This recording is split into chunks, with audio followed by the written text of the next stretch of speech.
This is Chris Elliott with Remax Action Real Estate coming at you today with another real estate quick tip. I'm going to try to stop bouncing around. Just had a Diet Coke. So anyway, this week I'm going to be talking about the 3 different ways that you can buy and sell. So this is a point of stress for a lot of folks that I deal with, especially folks my age that are kind of, own that first home, they're looking to upsize, or even if you're looking to downsize, you own a home and you're looking to move somewhere else and buy another home. So it's something that has to be handled carefully, and there's a couple different ways you can go about it, which I want to go through with you today. So the first thing that you need to do when you're looking at making a buy and a sell transaction at relatively the same time is to get with a mortgage lender and find out if you can afford to purchase a property before you sell. If you cannot afford to purchase a property before you sell your current residence, your options become a little bit more limited.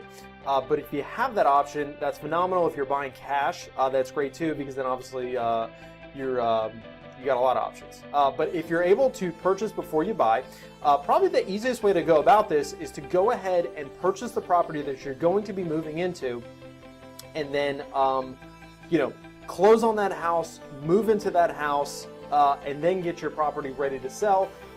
The advantage is here, you don't have to move twice. You're not going through the stress of a buy and a sell at the same time. You don't have a transaction that's contingent upon the sale of your property.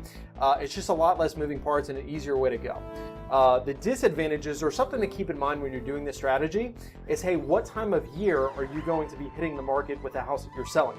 I've seen folks do this where they close on the new construction house or the new house they're buying, in the dead of winter, and that's great, but then they have to sell their house, and now they're selling their house in maybe a less opportune time of year to do it versus, the spring or the summer, where we see homes tend to sell for a little bit more, tend to sell a little bit quicker. So just something to keep in mind there. So that's option number 1, if you have the ability to purchase before you sell.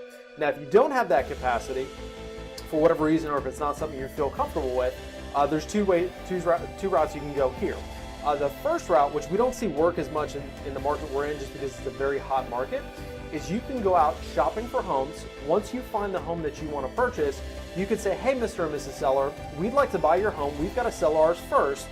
We'd like to write you a contingent offer, meaning we're going to buy your house so long as we sell ours, but if for whatever reason we can't sell ours, we're not on the hook to buy your house. Typically what most sellers and agents will want to see is they will want to see what's called a first right of refusal offer. And what that means is that you will sign a contract with that seller, but that seller has the ability and the right to go out and continue to market their property.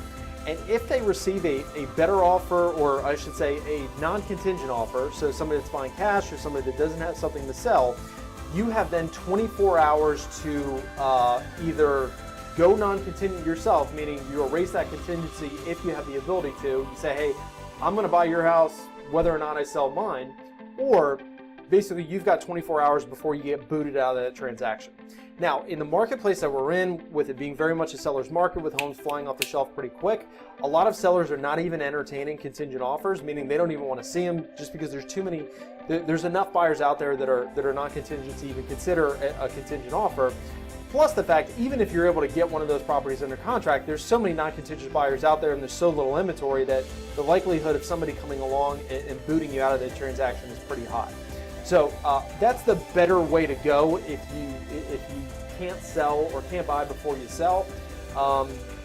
But it's just, we're not seeing that work very much in the marketplace we're in.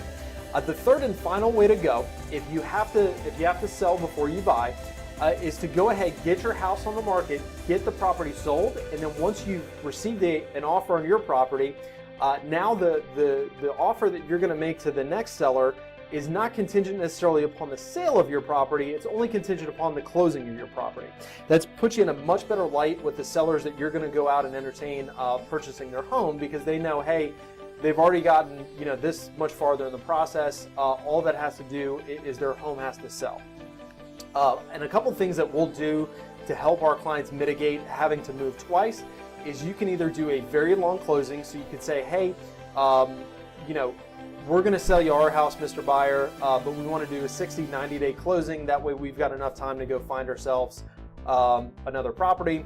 A better way to do it is to do what's called a rent back period. So you sell your house, you say, hey, we're going to close on, let's call it June 1st. but we get to rent the property back until August 1st. So we get a full 2 months of rent back. That way your transaction is closed, you've gotten your money, checks in hand, you can go out shopping for a property. You're now a non-contingent buyer because your home sale is already closed, but you have the comfort and the ease of being able to stay in your property and not having to move twice. The only downside of doing this strategy, if for whatever reason you sell and you can't find something to purchase before you move out of your property, then you potentially have to go, move in with family for a little bit, do some type of temporary housing situation.